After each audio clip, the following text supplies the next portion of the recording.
नमः भगवते वासुदेवाय नमः। जैसा कि हम सब जानते हैं कि वैदिक सभ्यता संसार की सबसे पुरानी सभ्यता है। सभी सभ्यता का जन्म वैदिक सभ्यता से हुआ है, लेकिन जब हम देखते हैं तो हमें लगता है कि हमने अपनी प्राचीन सभ्यता को भुला दिया है, जबकि यह भी पाया है कि जितने भी ग्रंथ हैं सब वैदिक सभ्यता पर ही आधारित हैं, जिनका हमें वैज्ञानिक प्रमाण भी मिलता है।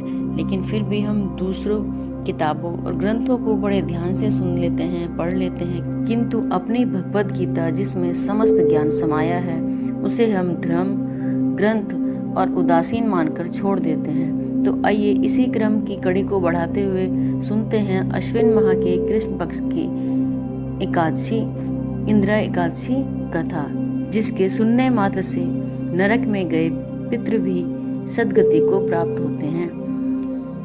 और इस कथा को सुनने के लिए चलते हैं युधिष्ठिर महाराज के भवन में। युधिष्ठिर बोले, हे भगवान, आप कृपा कर अश्विन मास की कृष्ण पक्ष की एकादशी की कथा को कहिए। इस एकादशी का नाम क्या है तथा एकादशी के व्रत को करने से कौन से फल मिलते हैं, सो सब समझा कर कहिए। इस पर श्री कृष्ण भगवान बोले, हे राजश्रेष्ठ, अश्विन मास के कृष्ण पक्ष की एकादशी का नाम इंद्रा है। इस एकादशी के व्रत करने से समस्त पाप नष्ट हो जाते हैं तथा नरक में गए हुए पितरों का भी उद्धार हो जाता है। हे राजन, एक एकादशी की कथा को सुनने मात्र से वाजपेय यज्ञ का फल मिलता है। तो सुनते हैं इंद्रा एकादशी व्रत कथा। प्राचीन सतयुग में महिष्मती नाम की नगरी में एक इंद्रसेन नाम का प्रतापी राजा राज्य करता था। एक समय जबकि राजा अपने राज्यसभा में सुखपूर्वक बैठा था, महर्षि नारद आकाश मार्ग से उतरकर वहां आए। महर्षि नारद बोले कि हे राजन, आपके राज्य में सब कुशल है। मैं आपकी धर्मपरायणता देखकर अत्यंत प्रसन्न हूँ। तब राजा बोला, हे महर्षि, आपकी कृपा से मेरे राज्य में सब कुशल पूर्वक है। इस पर नारद जी बोले, हे राजन, मुझे एक महान आश्चर्य हो रहा है कि एक समय जब मैं ब्रह्मलोक से यमलोक गया था तो उस जगह यमराज की सभा के मध्य मैंने तुम्हारे पिताजी को बैठे देखा। तुम्हारे पिताजी महान ज्ञानी, दानी तथा धर्मात्मा थे।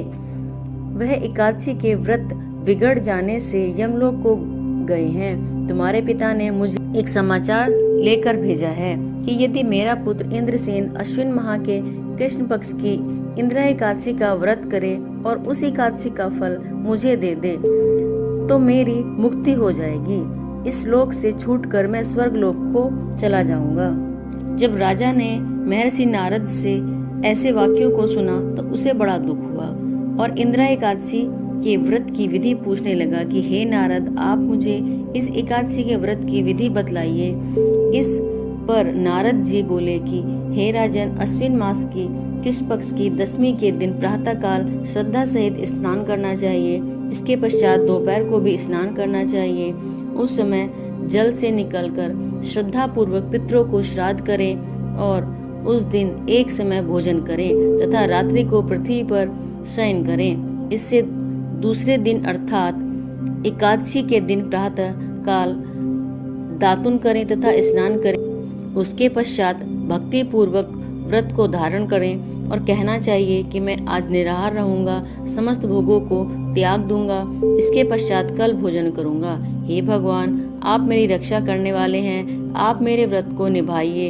इस प्रकार आचरण करके दोपहर को शालिग्राम की मूर्ति को भोग लगाएं। भोजन में से कुछ हिस्से को गाय को दें और विष्णु भगवान की धूप दीप नैवेद्य आदि से पूजा करें और रात्रि को जागरण करें। इसके उपरांत द्वादशी के दिन मौन होकर बंधु बांधवों सहित भोजन करें। हे राजन, यही इंद्रा एकादशी के व्रत की विधि है।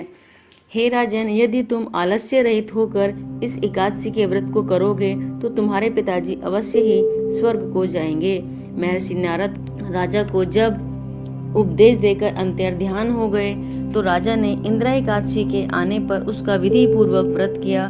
बंधु बांधवों सहित इस व्रत के करने से आकाश से पुष्पों की वर्षा हुई और राजा का पिता यमलोक से गरुड़ पर चढ़कर स्वर्ग को गया।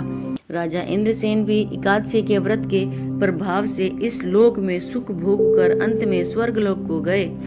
श्री कृष्ण भगवान कहने लगे कि हे धर्मराज युधिष्ठिर, यह मैंने तुम्हारे सामने इंद्र एकादशी का महात्म्य का वर्णन किया है। इस कथा के पढ़ने व सुनने मात्र से समस्त पाप छूट जाते हैं और अंत में स्वर्ग लोक में जाकर वास करते हैं।